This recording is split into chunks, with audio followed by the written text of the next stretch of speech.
So the graph which is marked by the machine due to the voltage difference is termed ECG. যে গ্রাফটা আমরা দেখি যে voltage ডিফারেন্সটা হয় তাকে আমরা ইসিজি বলে জানি।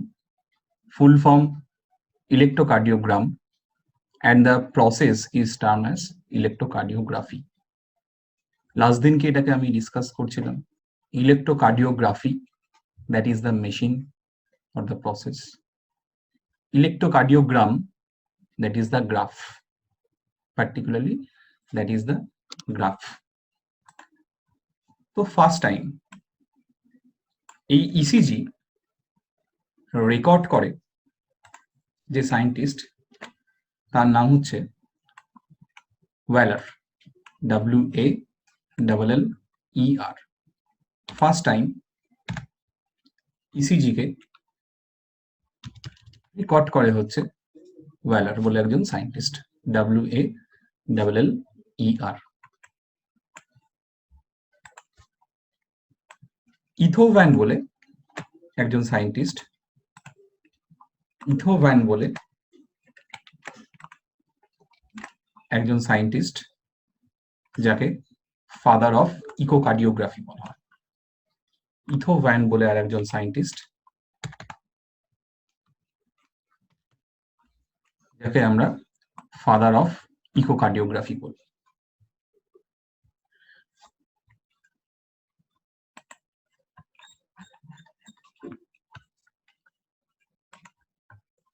তো ওভারঅল আইডিয়াটা তাহলে আমি আর একবার রিপিট করে দিচ্ছি।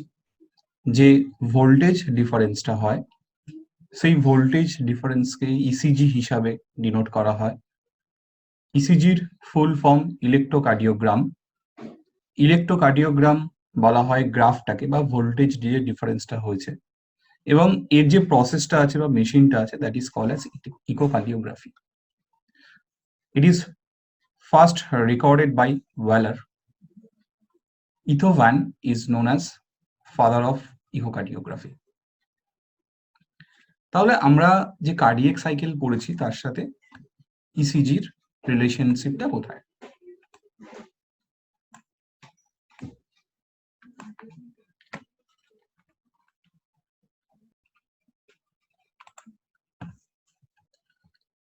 So this is the graph.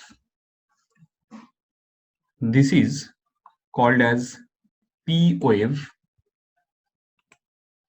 This is called as QRS complex.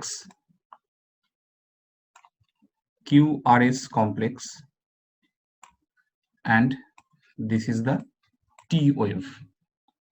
So first P wave, QRS complex and T wave. Remember that.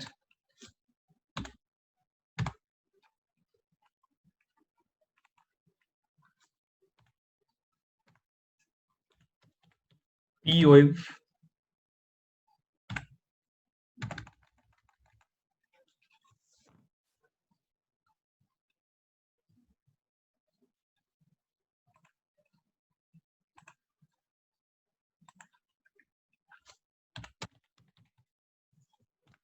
P wave, next QRS complex,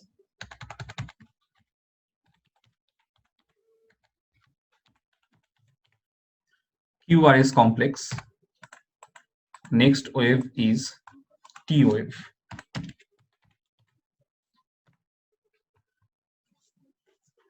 ওকে, তো ফার্স্ট যে কথাটা আমরা এখন দেখব, what is P wave, what is the meaning of the P wave.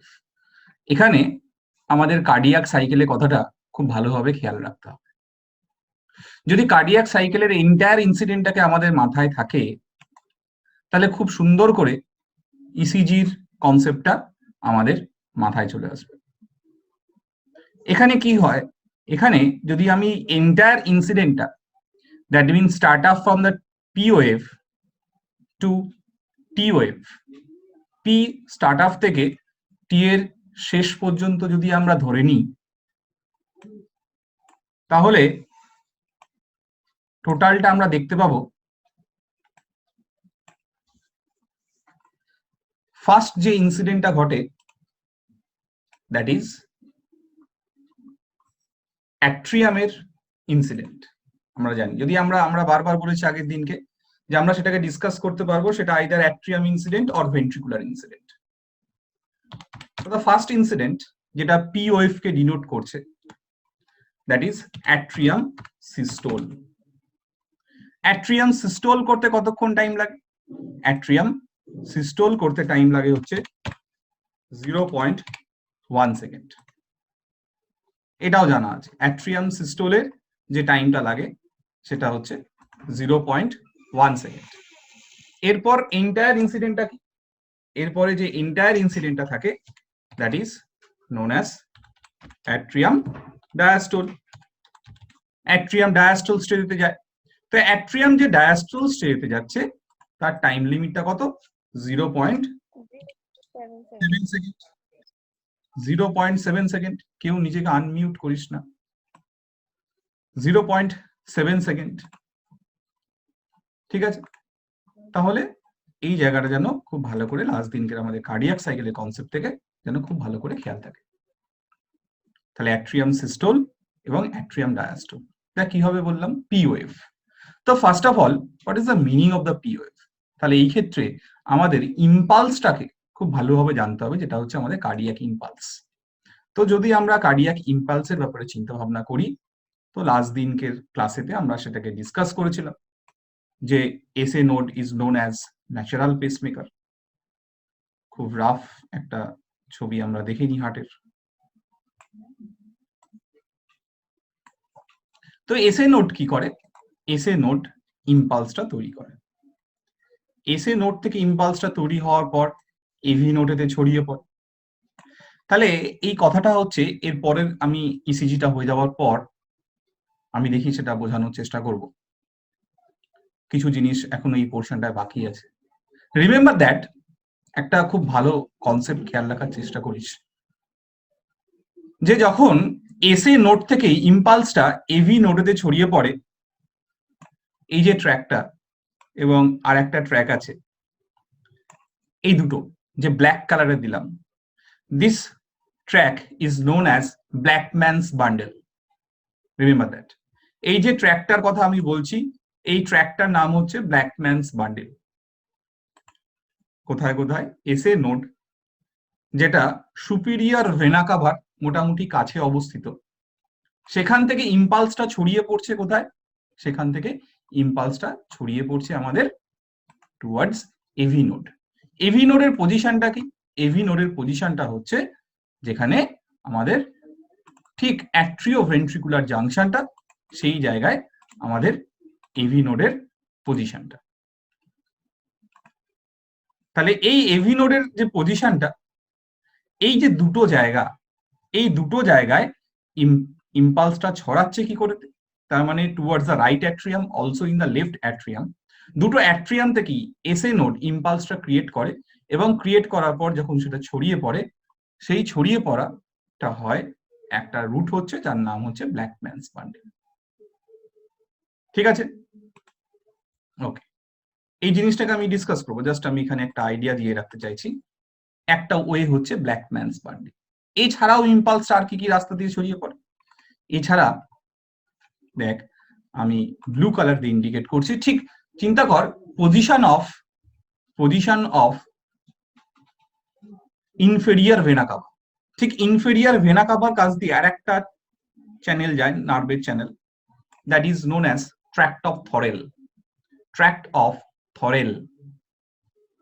এছাড়া আর একটা channel আছে যেটাকে আমি পিঙ্ক কালার দিয়ে ডিনোট করছি। এই চ্যানেলটার নাম হচ্ছে ট্র্যাক্ট অফ ওয়েনব্যাঙ্ক। ট্র্যাক্ট অফ ওয়েনব্যাঙ্ক। তাহলে টোটাল তিনখানা রাস্তা আছে।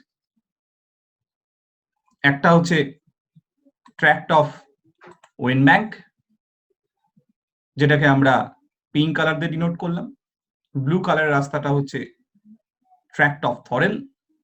আর যে দুটো রাস্তা, একটা লেফট অ্যাট্রিয়াম এবং আর একটা normal atrioventricular junction throughout the right atrium, এই দুটো দিয়ে গেছে, that is called as Blackman's bundle.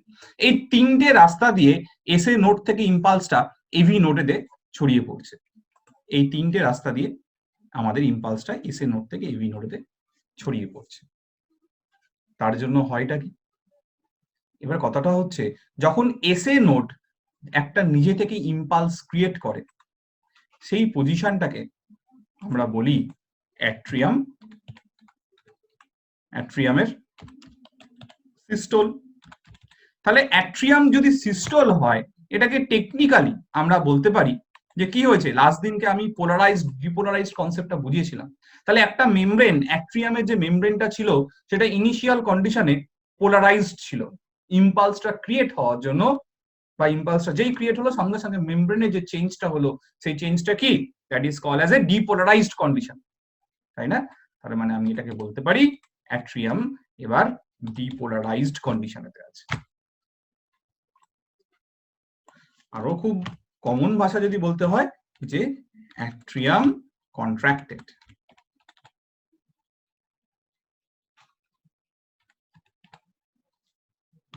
Atrium contracted পজিশনতে আছে, অ্যাট্রিয়ামে কন্ট্রাকশন হবে। কোনটা, কার মানে, পি ওয়েভ এর মানে। তাহলে পি ওয়েভ এর যেটা মানে হলো সেটা 0.1 সেকেন্ড। এই 0.1 সেকেন্ডে আলটিমেটলি কি ঘটনাটা ঘটেছে, এই 0.1 সেকেন্ডে অ্যাট্রিয়াম সিস্টোল দশাতে গেছে, দ্যাট মিন্স অ্যাট্রিয়াম ডিপোলারাইজড হয়েছে, অথবা বলতে পারি অ্যাট্রিয়ামের কন্ট্রাক্টেড স্টেজ হয়েছে। বোঝা গেল? ওকে, যদি এটাকে প্রপার ডিফাইন করে দিতে হয় তাহলে এই হচ্ছে তার প্রপার ডেফিনিশন, যে আমাদের পি ওয়েভেতে কি ঘটনা ঘটেছে। P wave, it represent the auricular or atrium depolarization which is followed by the auricular contraction. প্রথম একটা হাফ যেটা রাইট অ্যাট্রিয়ামে, ফার্স্টটা আমাদের হচ্ছে এবং সেকেন্ডটা আমাদের লেফট অ্যাট্রিয়ামেতে হচ্ছে। একটু লেফট অ্যাট্রিয়ামটা একটু পরে হয়, কারণ বুঝতেই পারছিস যেহেতু এসএ নোড এর পজিশনটা আমাদের একদম রাইটিং মানে রাইট অ্যাট্রিয়ামেতে, তার জন্য ফার্স্ট আমাদের রাইট অ্যাট্রিয়াম ইম্পালসটা ক্রিয়েট করে, মানে ইম্পালসটা ফার্স্ট জেনারেটেড হয়। এবং ফার্স্ট বলতে গেলে দুটোর রেসপেক্টে খুব মাইনর ফ্র্যাকশন থাকে সেকেন্ডের, সেটা হয় হচ্ছে আমাদের রাইট অ্যাট্রিয়ামতে আগে হয়। যদি সাইকেলটাকে খুব ভালো করে লাস্ট দিনকে আমরা খেয়াল রাখতে পারি, তাহলে আমরা এই 0.1 সেকেন্ডটাকে আমরা ভেন্ট্রিকেলের রেসপেক্টে কি বলেছিলাম, ভেন্ট্রিকেলের রেসপেক্টে বলেছিলাম এই 0.1 সেকেন্ডটাই কিন্তু ছিল ভেন্ট্রিকেলের ক্ষেত্রে আবার ডায়াস্টোল, তাই না? এই 0.1 সেকেন্ডটাই কিন্তু বারবার বলছি, আমরা বলেছিলাম কিন্তু ভেন্ট্রিকেলের ক্ষেত্রে এইটা ছিল ডায়াস্টোল কন্ডিশন। তার মানে বলতেই পারি এই 0.1 সেকেন্ডে যে পরিমাণ ব্লাডটা অ্যাট্রিয়াম থেকে ভেন্ট্রিকেলেতে এসেছে, তার মানে ভেন্ট্রিকেল ডায়াস্টোল। আমি জাস্ট অ্যারোটা দিয়ে বোঝালাম। সো এই 0.1 সেকেন্ড যেটা হচ্ছে ভেন্ট্রিকুলার ডায়াস্টোল, ভেন্ট্রিকুলার ডায়াস্টোল।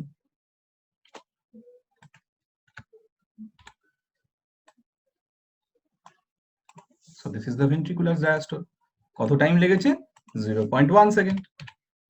কারণ according to the concept of the cardiac cycle আমরা জানি এই 0.1 সেকেন্ডে লাস্ট র্যাপিড যে ফোর্সফুলি ব্লাডটাকে পাঠানো হয়, যার জন্য আমাদের ফোর্থ হার্ট সাউন্ডটা জেনারেট হচ্ছিল, সেইটাই এই দশাটা। আশা করি সবাইকার জায়গাটা খেয়াল আছে যে এই জায়গাটা হচ্ছে সেই লাস্ট 0.1 সেকেন্ড যেখানে ভেন্ট্রিকেলেতে ফোর্সফুলি ব্লাডটা আসছিল, কিন্তু it is the last blood. What is the meaning of the QRS complex? QRS complex মানে হচ্ছে এই সময় আমাদের এই জায়গাটাতে কি হয়, এইখানেতে ভেন্ট্রিকেলটা, ভেন্ট্রিকুলার ডিপোলারাইজেশন or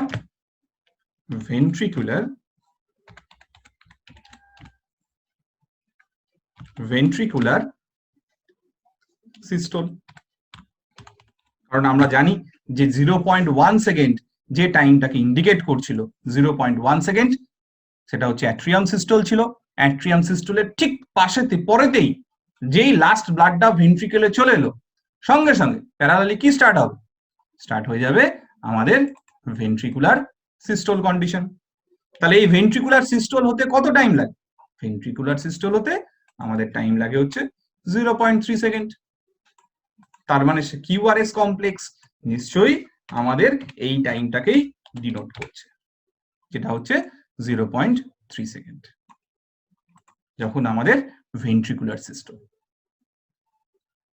এখন কথাটা হচ্ছে যে স্যার এই যে একটা গ্রাফ উঠেছে, আপনি যে বলছেন ইয়েলো কালারটা হচ্ছে আইসোইলেকট্রিক পয়েন্ট, এই আইসোইলেকট্রিক পয়েন্টের তলায় এইগুলো নেমেছে কেন?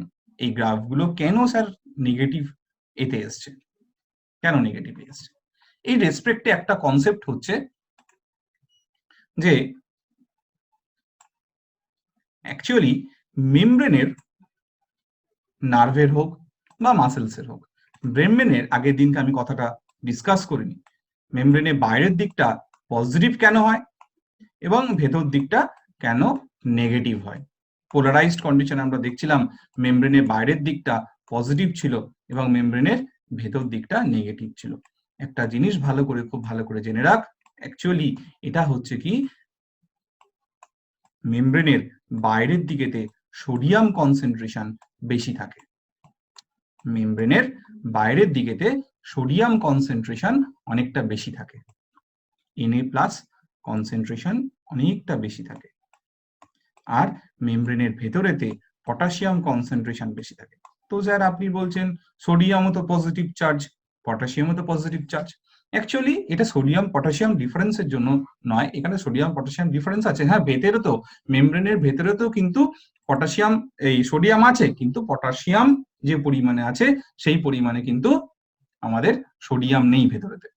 আবার বাইরে তো পটাশিয়াম আছে, কিন্তু যে পরিমাণে সোডিয়াম আছে সেই পরিমাণ কিন্তু ভেতরেতে নেই।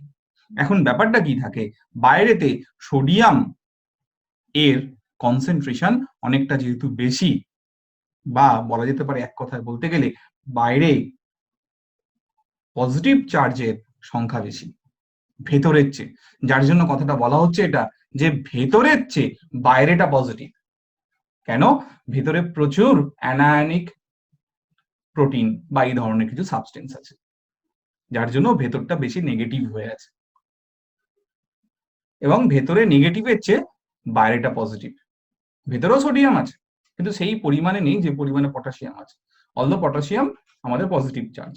আমরা জানি যখন ডিপোলারাইজড কন্ডিশন হয় সেই রেসপেক্টে কি হয়, তখন ডিপোলারাইজড হলে মেমব্রেনের ভেতরেতে সোডিয়ামের এন্ট্রি বেড়ে যায়। যখনই ডিপোলারাইজড হয় তখনই সঙ্গে সঙ্গে সোডিয়ামের এন্ট্রি বেড়ে যায়, এবং তার এক্সচেঞ্জ করতে যখনই দেখছিস যে আমাদের সোডিয়াম ভেতরে ঢুকছে, সেই এক্সচেঞ্জটাকে তো ব্যালেন্স করতে হবে, কারণ পজিটিভ চার্জ তো ভেতরে ঢুকছে, বাইরে তো আস্তে আস্তে পজিটিভ চার্জ কমছে। তাই জন্যই দেখেছিলাম ডিপোলারাইজড কন্ডিশন তৈরি হয়েছিল, ভেতরটা পজিটিভ হয়ে গেছিল বাইরেটার চেয়ে, তার বাইরে নেগেটিভ দিয়ে দেবো, নেগেটিভ সাইন দিচ্ছি, সেটা ব্যালেন্স করতে চেষ্টা করে পটাশিয়াম, এবং পটাশিয়াম বাইরের দিকে আসে। তার জন্য চার্জের যে ডিফারেন্স বোঝানো হয়েছিল ডিপোলারাইজড কন্ডিশনেতে, সেটা হচ্ছে সেই চার্জের ডিফারেন্সটা। ভেতরে অত্যাধিক পরিমাণ সোডিয়াম ঢুকে গেছে কিন্তু বাইরে অতটা পরিমাণ পটাশিয়াম বেরোতে পারেনি, যার জন্য কি হয়েছে, ভেতরটা পজিটিভ চার্জের সংখ্যাটা বেড়ে গেছে, বাইরে কিন্তু পজিটিভ চার্জের সংখ্যাটা অত বাড়েনি। তার জন্য ভেতরটা হয়ে যায় পজিটিভ, বাইরেটা হয়ে যায় নেগেটিভ, কখন? ডিপোলারাইজড কন্ডিশনে। Remember that. ঠিক আছে? আচ্ছা, এর সাথে কি বলছি, যে এটা তো হলো আমাদের সিস্টোল কন্ডিশনেতে বা ভেন্ট্রিকুলার যখন ডিপোলারাইজড কন্ডিশনটা অ্যাপিয়ার হচ্ছে। আমরা জানি এরপর কি হবে, এরপর ডিপোলটা আবার রিপোল করার চেষ্টা করবে, তার মানে তারা আবার এক্সচেঞ্জ করাবে মলিকিউলস গুলোকে। তো যখনই এর পরেতে কিউআরএস কমপ্লেক্সের পরের যে ঘটনাটা T wave, it stands for the ventricular repolarization, ventricular repolarization, or it is called as ventricular diastole. Ventricular diastole. So that is the meaning of the T wave. T wave মানে এটা বোঝাচ্ছে, T wave মানে এটা বোঝাচ্ছে। Ventricular repolarization. তাহলে আমরা এখানে কি লিখবো? এখানে লিখবো এই যে T wave stands for the ventricular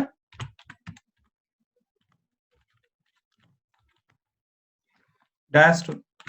তো অলরেডি তো আমরা ডায়াস্টোল দেখেছি, যেটা হচ্ছে 0.1 সেকেন্ড হয়ে গেছে। তাহলে আমাদের হাতে কত সেকেন্ড পড়ে রইল? ভেন্ট্রিকুলার ডায়াস্টোলের জন্য 0.4 সেকেন্ড হাতে পড়ে রইল, কারণ অলরেডি 0.1 সেকেন্ড ওখানে চলে গেছে। তাহলে দেখ কত সুন্দরভাবে আমরা গ্রাফটাকে সাজিয়ে ফেলতে পারতাম। এখানে আরো বেশ কিছু কনসেপ্ট আছে। কি কনসেপ্ট আছে? অ্যাকচুয়ালি এই যখন সোডিয়াম পটাশিয়ামের এক্সচেঞ্জ হয়, তখন 3টে সোডিয়াম এর এক্সচেঞ্জে 2টো পটাশিয়াম এক্সচেঞ্জ হয়। তার মানে বুঝতেই পারছিস যে মেমব্রেনেতে যে এক্সচেঞ্জটা যখন হচ্ছে, সেই এক্সচেঞ্জে মোর সোডিয়াম কিন্তু এন্ট্রি করতে পারে, মানে এক্সচেঞ্জ হয়, সোডিয়াম বেশি এক্সচেঞ্জ হয় পটাশিয়ামের রেসপেক্টে। ক্লিয়ার? এই গ্রাফটা, এবার এই যে গ্রাফটা এরম ভাবে ওঠে, এটাকে কিভাবে আমি ডিসকাস করতে পারি, এটাকে আমি একটা ভিডিও দেখিয়ে ডিসকাস করছি। এই জায়গাটা ক্লিয়ার? আমি আস্তে আস্তে পরবর্তী কনসেপ্টগুলোতে আসছি। যে গ্রাফটাকে এই ধরনের কেন দেখতে হয়।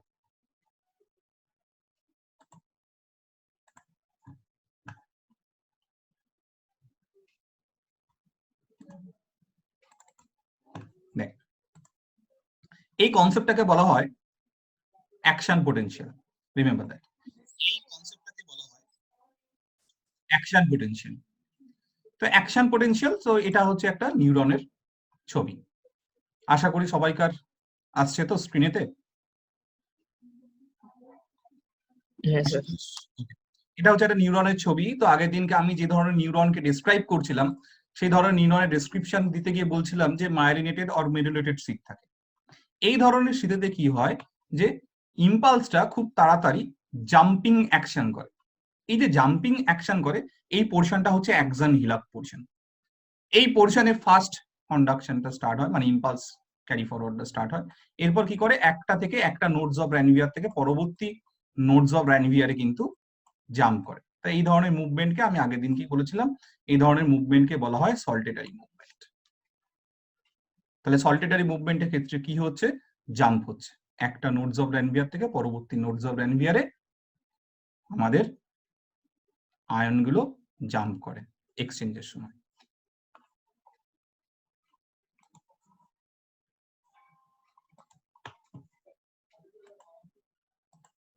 গুলোর দিকে খেয়াল রাখতে হবে, এটা অ্যাক্সন হিলাক পোর্শন, যে পোর্শনে স্টার্ট হয়। তো এই -55 এমভি, -55 যে এমভি মিলিভোল্টেতে, এটাকে বলা হচ্ছে থ্রেশহোল্ড লেভেলটা। এটা হচ্ছে থ্রেশহোল্ড। এরপর কি হয়, র্যাপিড ইনক্রিজ হয় গ্রাফে, rapid increase in the graph.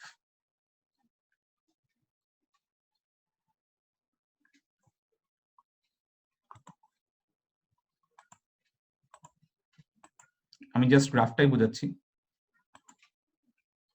এই যে আস্তে আস্তে কিন্তু গ্রাফটা উপর দিকে উঠছে, এবং সেটা কোথায় যায়, এই গ্রাফটা আলটিমেটলি তার স্যাচুরেশন পয়েন্টটা মোটামুটি আমরা বলতে পারি 30 এমভি অব্দি, মানে +30 বা +40 অব্দি। মানে -70 থেকে স্টার্ট করে সেটা আলটিমেটলি উঠতে পারে 30 বা 40 এমভি অব্দি, এবং ওঠার পর সেটা আবার নিচের দিকে নেমে আসছে। এখানে কিন্তু তাকে আমরা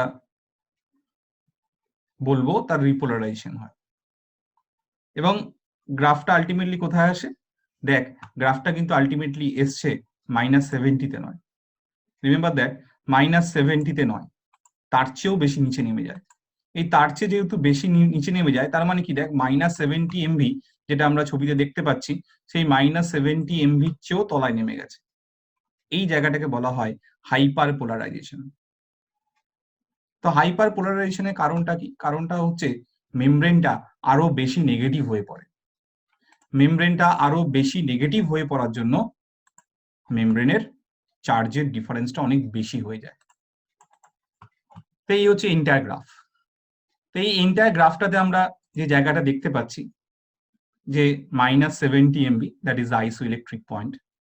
এরপর আস্তে আস্তে থ্রেশহোল্ড লেভেল হচ্ছে -55 MB হচ্ছে থ্রেশহোল্ড লেভেল। এরপর যত ইম্পালসের বা আধানের চেঞ্জটা হয় তত কিন্তু গ্রাফটা উপর দিকে উঠতে থাকছে। তাহলে এই গ্রাফটা উঠতে থাকার কারণটা কি? কারণটা হচ্ছে মেমব্রেনের বাইরে থেকে ভেতর দিকেতে সোডিয়াম আয়নের এন্ট্রি হচ্ছে। মেমব্রেনের বাইরে থেকে ভেতর দিকেতে সোডিয়াম আয়নের এন্ট্রি হচ্ছে এবং মেমব্রেনটা আরো বেশি ডিপোলারাইজড হয়ে পড়ছে, কারণ মেমব্রেনের বাইরে নেগেটিভ চার্জ হয়ে যায় এবং ভেতরটা পজিটিভ হয়ে পড়ে, তাকে ডিপোলারাইজেশন বলে। এবং এই যে গ্রাফটা উঠেছে যে -70 MB থেকে সেটা +40 বা +35 MB অব্দি যে রান করেছে, এই জায়গাটাকে বলা হয় অ্যাকশন পটেনশিয়াল। কোনো একটা কাজ করতে পেরেছে এই সময়। কি কাজ? যখন আমাদের নার্ভ ইম্পালস হয় তখন আমরা কোনো একটা কাজ বলছি তাকে, দ্যাট ইজ অ্যাকশন পটেনশিয়াল। ওকে, এবং আস্তে আস্তে যখন সেটা নামছে, রিপোলারাইজ যখন করার চেষ্টা করছে, সেই সময় মেমব্রেনে আবার এক্সচেঞ্জ ঘটছে। এই ঘটার সময় মেমব্রেনের ভেতর থেকে মেমব্রেনের কি হয়, আলটিমেটলি এক সাইডটা থেকে আরেক সাইডে সোডিয়াম আয়ন এর এক্সচেঞ্জে পটাশিয়াম আয়নের এক্সচেঞ্জ হয়। তো সোডিয়াম আয়ন যখন সেখান থেকে আরো বেশি সরে যেতে থাকবে, তার এক্সচেঞ্জ আমরা দেখলাম কি 3:2 রেশিওতে হচ্ছে সোডিয়ামের সাথে পটাশিয়াম। তাহলে সেই জায়গায় প্রবলেমটা দাঁড়াবে কোথায়, যে পটাশিয়াম যেহেতু কম ঢুকবে তাহলে পজিটিভ চার্জ বেশি হবে না, আরো বেশি মেমব্রেনটা নেগেটিভ হয়ে পড়বে। এই যে নেগেটিভ হয়ে পড়ে তার জন্য কিন্তু গ্রাফটা আইসো ইলেকট্রিক পয়েন্টের নিচে চলে যায়। দিস ইজ দ্য সাইন্যাপটিক নব। এই সাইন্যাপটিক নবের মধ্যে কি থাকে? সাইন্যাপটিক ভেসিকেলস থাকে। এই সাইন্যাপটিক ভেসিকেলস এর মধ্যে কিছু নিউরো ট্রান্সমিটারের প্রেজেন্স আছে। সেই নিউরো ট্রান্সমিটার গুলোকে বলা হয় অ্যাসিটাইলকোলাইন। রিমেম্বার দ্যাট, আমি নার্ভ টু নার্ভ বলছি না। নার্ভ টু নার্ভ যখন সেটা ট্রান্সফার হয় তখন তো দুটো সেম সিস্টেম, তার জন্য ইলেকট্রিক্যাল ট্রান্সমিশন হবে। ইলেকট্রিক্যাল ট্রান্সমিশন বলতে আমরা যে সিস্টেমটা এর আগেই দেখছিলাম, যেভাবে পোলারাইজড ডিপোলারাইজড কনসেপ্টটা। এরপর সাইন্যাপটিক ভেসিকেলস গুলো কি হয়, এই এন্ড পোর্শনটার সাথে ফিউজ করে। এই ফিউজ করাতে যেগুলো অ্যাসিটাইল কোলাইন আছে রেড কালারে, আমি ACH লিখে দিচ্ছি, acetyl choline.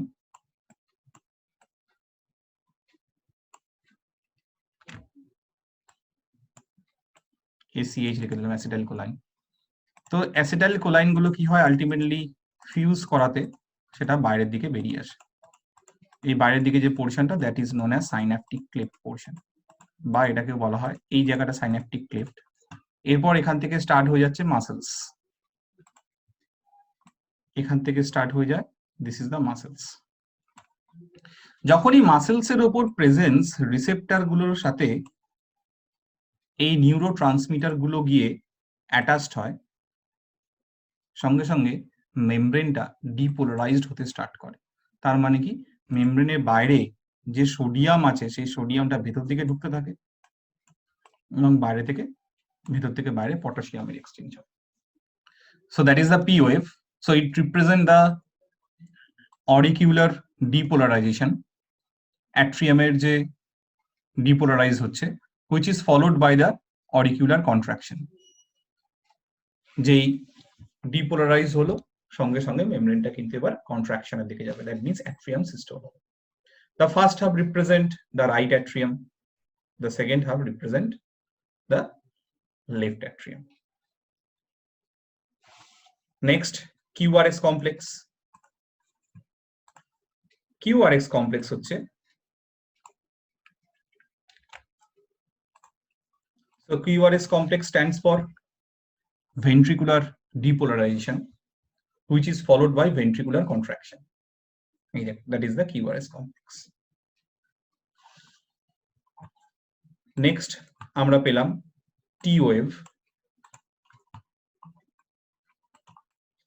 ventricular repolarization, during which ventricle relax.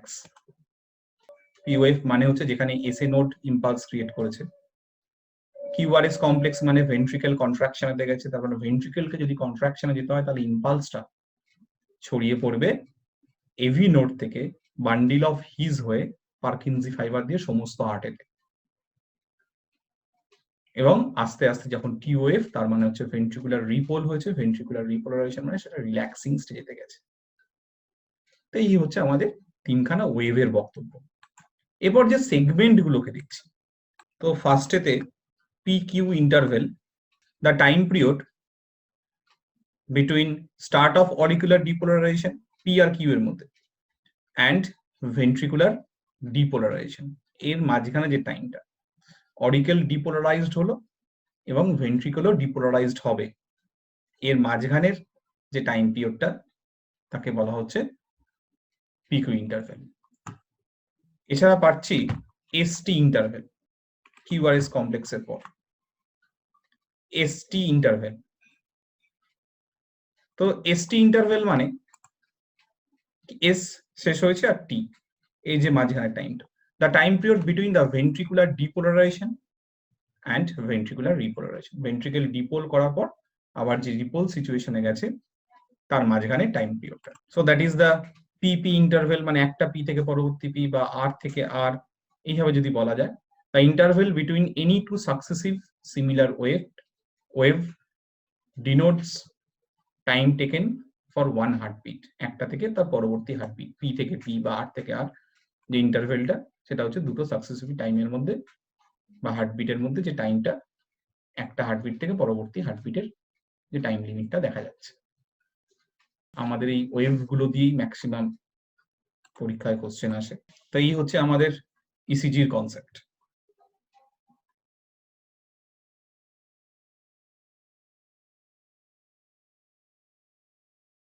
তো ফর কন্ডাক্টিং সিস্টেম আমরা জানবো যে ইম্পালসের ব্যাপারটা একটু ডিটেলসে জেনে নিই। তো এসএ নোডের যে পজিশনটা, আমরা জানি সুপিরিয়র যে ভেনা কাভা, ধরে রাখ this is the position of superior vena cava, superior vena cava, this is the position for superior vena cava.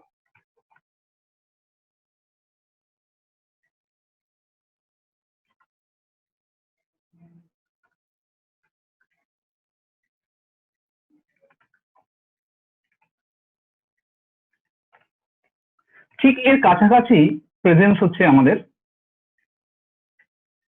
SA node, এর কাছাকাছি প্রেজেন্স হচ্ছে আমাদের এসএ নোড।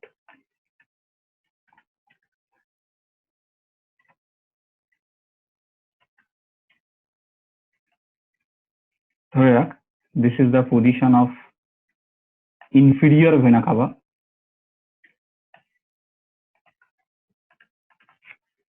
আমি শর্টে লিখছি, তোরা কিন্তু ফুললি লিখে নিস। This is the position of inferior vena cava, brings the blood from the tissues, and this is the position of superior vena cava. এর কাছে আছে coronary sinus, remember that coronary sinus that brings the blood, that brings the deoxygenated blood of the heart to the heart. হার্টেরই যে deoxygenated blood আছে তাকে carry করে নিয়ে আসা কাজ হচ্ছে কার? Coronary sinus. So this is the position for coronary sinus. So coronary sinus brings the blood of the heart to the heart. Coronary sinus এর কাজ হচ্ছে হার্টের যে ডিঅক্সিজেনেটেড ব্লাড আছে তাকে নিয়ে আসা।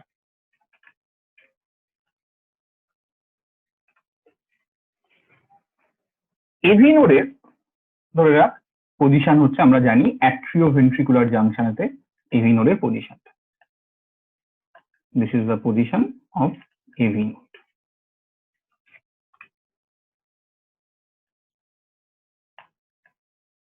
তাহলে একটু আগে যে ব্যাপারটা আমি ডিসকাস করছিলাম সেটা হচ্ছে যে এসএ নোড থেকে যখন ইম্পালসটা এভি নোডেতে আসে, this is SA node, this is called as AV node, অনেক সময় বইতে AVN SAN এইভাবেও দেওয়া থাকে। তাহলে SA নোড থেকে যখন AV নোডেতে ইম্পালসটা আছে তখন তিনটে রাস্তা দিয়ে আসে। সেই তিনটে রাস্তা কি কি? আইদার ডাইরেক্ট SA থেকে AV তে চলে আসে, আইদার ডাইরেক্ট SA থেকে AV নোডে চলে আসে ইম্পালসটা,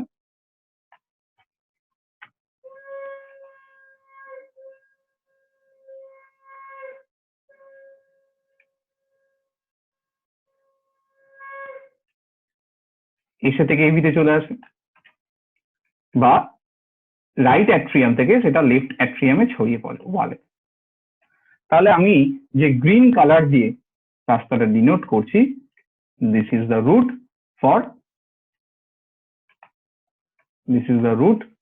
for Blackman's bundle. Remember that. আমি যে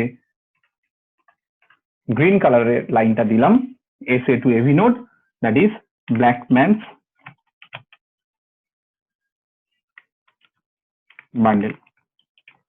That is the way for Blackman's bundle. So Blackman bundle এর ক্ষেত্রে SA node থেকে AV node এবং SA node থেকে আমাদের লেফট অ্যাট্রিয়াম পজিশনেতে সমস্ত ইম্পালসটা ছড়িয়ে পড়ছে। আর কি কি আছে? এছাড়াও আছে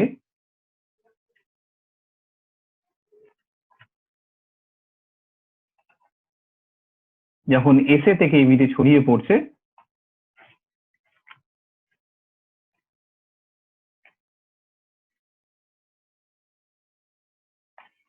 this is the another route. So this route is known as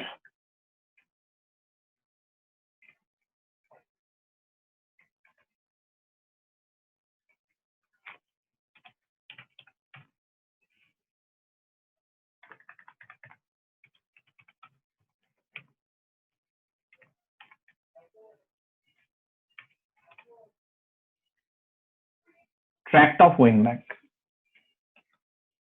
This is the route. This is known as tract of Weinberg. আর একটা কালার দিয়ে ডিনোট করছি। This is the way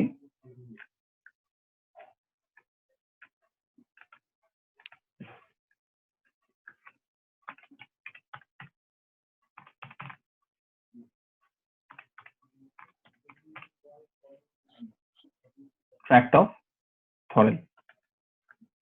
ওকে, তো তিনখানা ওয়ে দেখলাম যেখান থেকে SA নোড থেকে all over the অ্যাট্রিয়ামেতে impulse গুলো ডিস্ট্রিবিউটেড হয়ে যাচ্ছে এবং এই ইম্পালস গুলো আলটিমেটলি AV নোডে এসে পৌঁছাচ্ছে। SA নোডকে আমরা জানি it is called as, full form গুলো আগের দিনকে আমরা ডিসকাস করেছিলাম। SA নোডকে আমরা জানি it is called as natural pacemaker. It can generate the impulse. এটা প্রত্যেক মিনিটে 70 থেকে 80টা ইম্পালস দিতে পারে। It can create 70 to 80 impulse per minute. It can create 70 to 80 impulse per minute.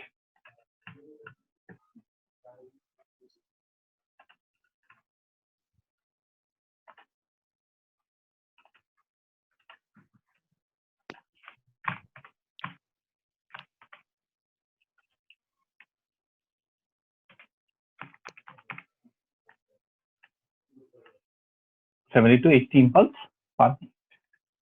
এরপর হচ্ছে আমাদের AV node.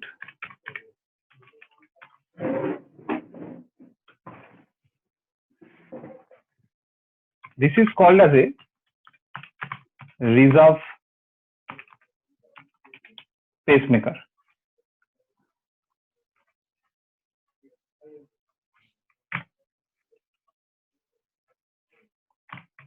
Forty to 65 impulse per minute. এবার হচ্ছে বান্ডিল অফ হিমস। তো বান্ডিল অফ হিজের পজিশনটা আমরা জানি, যে জায়গায় দুটো ভেন্ট্রিকেলের যে সেপারেশন পয়েন্টটা আছে এই জায়গা দিয়ে হচ্ছে গেছে বান্ডিল অফ হিজটা।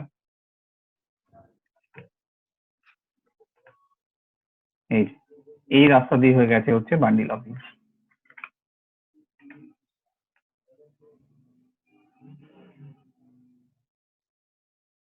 দিয়ে একটা রাইটে আর একটা লেফটে। This is the root for bundle of his.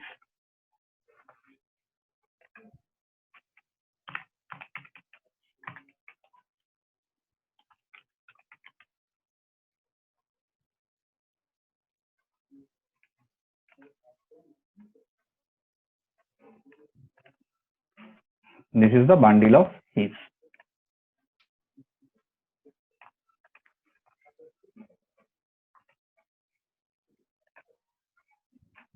Okay, এটা নিজে থেকে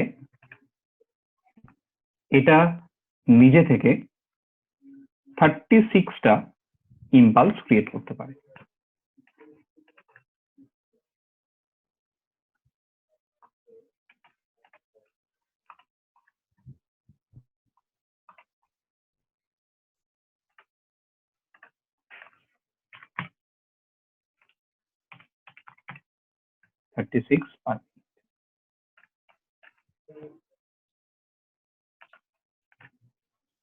এরপর বান্ডিল অফ হিজ থেকে ইম্পালসটা ছড়িয়ে পড়ে সমস্ত হার্টেতে by Purkinje fibre.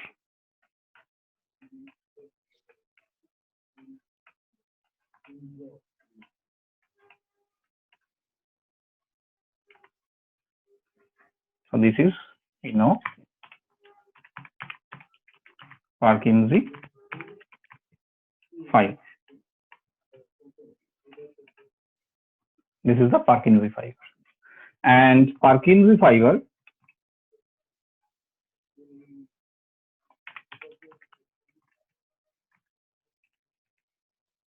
can generate the impulse 30 to 35 impulse per minute. Now we know that for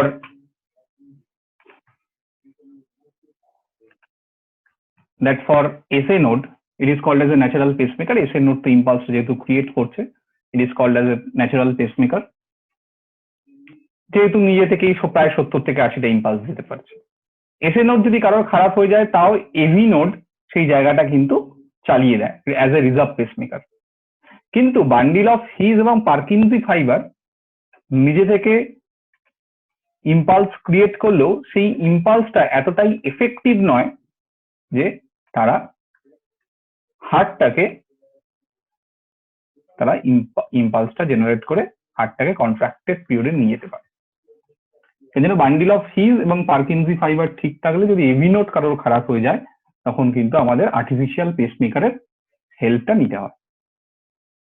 So that is the conduction system and related to AV node, SA node, bundle of His and Purkinje fiber. ঠিক আছে, যেভাবে ইম্পালসটা create হওয়ার পর তারা SA থেকে AV, AV থেকে bundle of his দিয়ে তারা পার্কিনজি ফাইবারে ইম্পালসটা ছড়িয়ে পড়ছে এবং এর ফলে ভেন্ট্রিকুলার কন্ট্রাকশন দেখা যাচ্ছে। So what is cardiac output? Amount of blood ejected out by each ventricle per minute. This is known as cardiac output.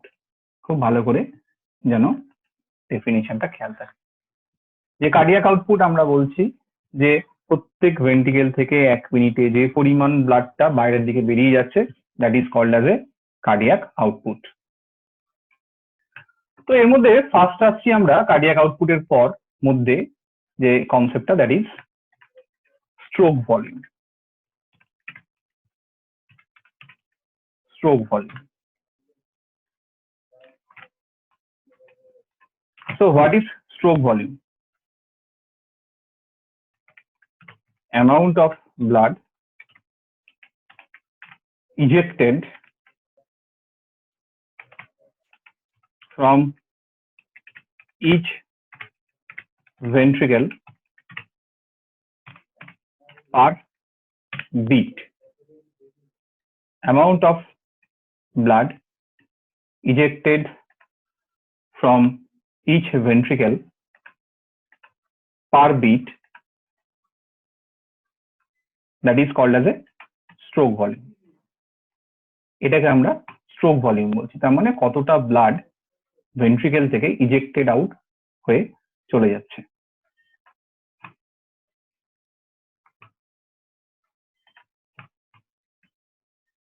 That is the stroke volume. এই স্ট্রোক ভলিউম কত? প্রত্যেক বিটেতে, রিমেম্বার দ্যাট, 70 ml করে blood একটা বিটেতে বেরিয়ে যায়। ওকে, প্রত্যেক বিটেতে কিন্তু এক একটা ভেন্ট্রিকেল থেকে 70 ml করে বেরিয়ে যাচ্ছে। সো হোয়াট ইজ এরপর what is minute volume? What is minute volume? যে ডেফিনেশনটা আমরা কার্ডিয়াক আউটপুটের ক্ষেত্রে পেয়েছি, সেম ডেফিনেশন। যে ডেফিনেশনটা আমরা কার্ডিয়াক আউটপুটের ক্ষেত্রে পেলাম, সেই definition is applying for this. That means amount of blood ejected out by each of the ventricle per minute. তো মিনিট ভলিউম যদি আমরা বার করতে হয় ক্যালকুলেটিভ ক্ষেত্রে, তাহলে minute volume equals to, remember that, খুব ইম্পর্টেন্ট একটা calculative portion, minute volume is equal to stroke volume into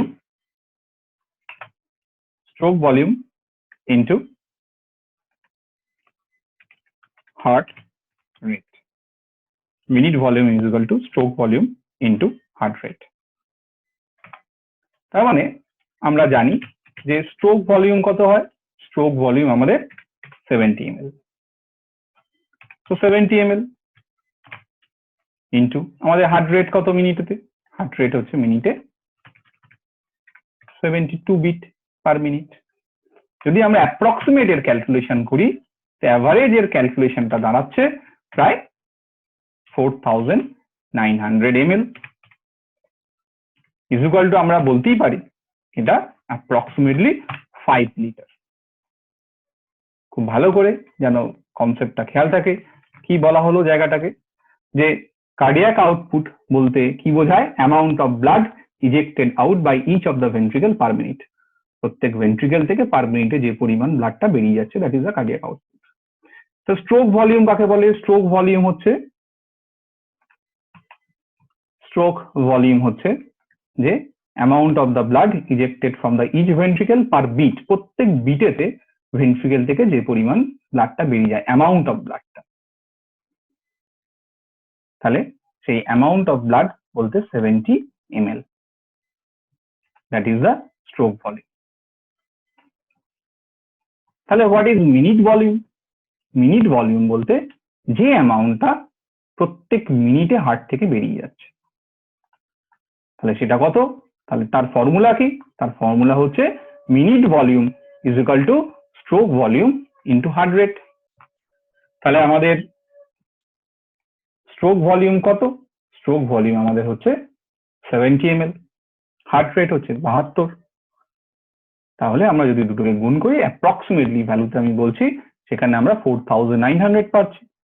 4900 is equal to 5 litre of blood. তার মানে হার্ট প্রত্যেকটা মিনিটেতে, রিমেম্বার দ্যাট, হার্টের মধ্যে দিয়ে প্রত্যেক মিনিটে প্রায় 5 লিটার মতো ব্লাড কিন্তু পাস করছে, বলা যেতেই পারে। প্রত্যেক মিনিটে হার্টের মধ্যে দিয়ে 5 লিটার ব্লাড পাস করছে।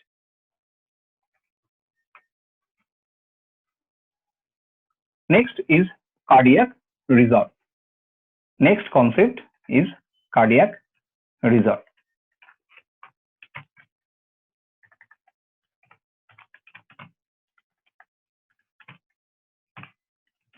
What is cardiac reserve? Cardiac reserve, that is the capacity of the heart to expel the large quantity of the blood above the normal level. Capacity of heart to expel out the large quantity of blood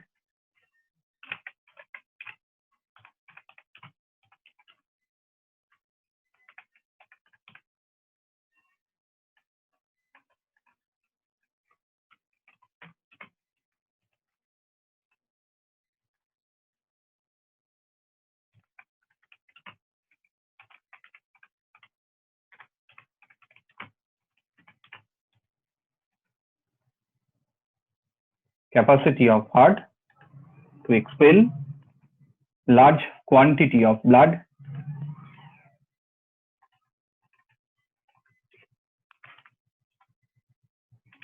above the normal level in emergency. তাহলে এক্ষেত্রে cardiac reserve কাকে বলা হচ্ছে? Cardiac reserve বলতে বোঝানো হচ্ছে যে normal লেভেলে যে পরিমাণ এক্সপেল করে, মানে বাইরে বার করছে, তার চেয়েও যে বেশি পরিমাণটা হার্ট থেকে বেরিয়ে আসছে, that is called as a cardiac reserve. That is the capacity of the heart to expel out the large quantity of the blood above the normal level in emergency condition. So this is known as cardiac reserve.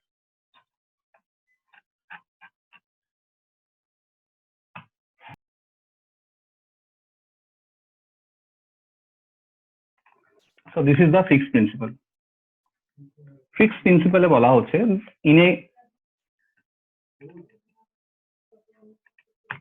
in a given time the amount of any gas gained or lost in lungs that is equals to, আমি আর equals to লিখে নি, sign দিয়ে দিয়েছি. So in a given time the amount of gas gained or lost in lungs that is equals to the difference between the amount of gas that is brought to the lungs, যে পরিমাণ গ্যাসটা আমাদের লাংসেতে এসছে, in arterial bloods, and the amount leaving the lungs in the venous blood.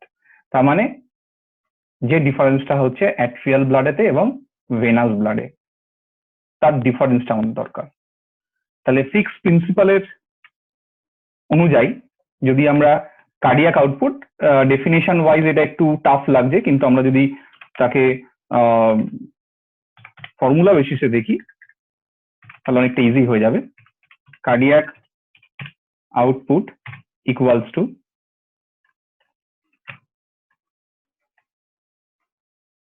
cardiac output is equal to oxygen consumption per